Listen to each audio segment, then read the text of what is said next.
મારું નામ દેવેન્દ્રસિંહ જાડેજા, પરિશ્રમ ઔષધિ વન મોરબી. છેલ્લા 24 વર્ષથી હું આ જગ્યાએ વૃક્ષારોપણનું કાર્ય કરું છું. સાફ સફાઈથી માંડી અને તમામ ફેન્સિંગથી માંડી અને પાણીની વ્યવસ્થા કરી અને આ તમામ દુર્લભ પ્રજાતિઓના જે ઝાડવા છે, વૃક્ષો છે, એ અત્યારે હું ઉછેર કરું છું. અને ખાસ કરીને ઔષધિઓને સૌથી વધુ મહત્ત્વ આપું છું.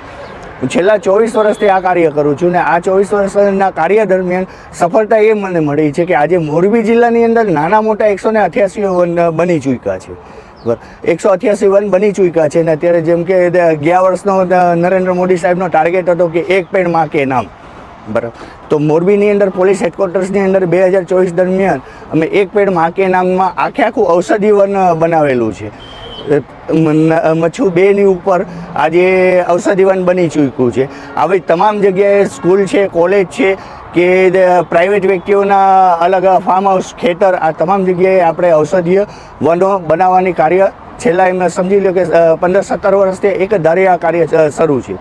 અત્યારે હાલની પરિસ્થિતિ એ છે કે છેલ્લા 25 વર્ષથી જે મેં મારા ખુદની હાથની મહેનતે આ વૃક્ષો જે ઉછેર કરેલા છે, તો અત્યારે વ્યક્તિઓ કહે છે એમાંથી 412 જેવા વૃક્ષો નિકંદન કાઢી નાખ્યા, જળમૂળમાંથી નાશ કરી નાખ્યા છે. ને એક રીઝન આપ્યું કે ગેટ બનાવવો છે અને પાર્કિંગ કરવું છે. જ્યારે પાર્કિંગની વ્યવસ્થા આરામથી થઈ શકે ને આ કોઈ એવો એરિયો નથી કે જે જગ્યાએ મોટા રોજના 50-60 ગાડીઓ ખાલી થાય, ભરાઈને પાર્કિંગમાં રહેતી હોય, એ કોઈ પણ પ્રકારનો ઇસ્યુ નથી. તો મારે સરકારને ફક્ત એટલું જ પૂછવું કે જો 24 વર્ષથી અમે આ વૃક્ષારોપણની મહેનત કરીએ છીએ, વ્યક્તિઓમાં અવેરનેસ પેદા કરીએ છીએ કે આજે સ્કૂલના વિદ્યાર્થીઓ આવીને અહીંયા ઝાડવાની ઓળખ લઈએ છીએ, આ કાર્ય કરીએ છીએ, તો સરકારને ફક્ત મારે એટલું જ કહેવું છે કે જો આવા કાર્ય અમે પ્રકૃતિ પ્રેમી કરતા હોઈએ છીએ ને પછી જ્યારે વ્યક્તિઓના પોતાના સ્વાર્થ માટે જ્યારે આ જળમૂળમાંથી વૃક્ષારોપણ કાઢી નાખવામાં આવે છે, જેસીબી મારી દેવામાં આવે છે, તો એનું રીઝન શું, કારણ શું? આજે દરેક વ્યક્તિઓ જો આ વસ્તુ સાફ થઈ જશે તો આ તમામ જગ્યાએ આની અસરો દેખાશે. આજે પરિશ્રમ ઔષધિ વનની અંદર નાના મોટી થઈને 156 પ્રકારના અલગ અલગ ઝાડવા છે, રોપ છે, વેલ છે, નીચે જમીનની ચોમાસામાં થતી વન ઔષધિઓ છે.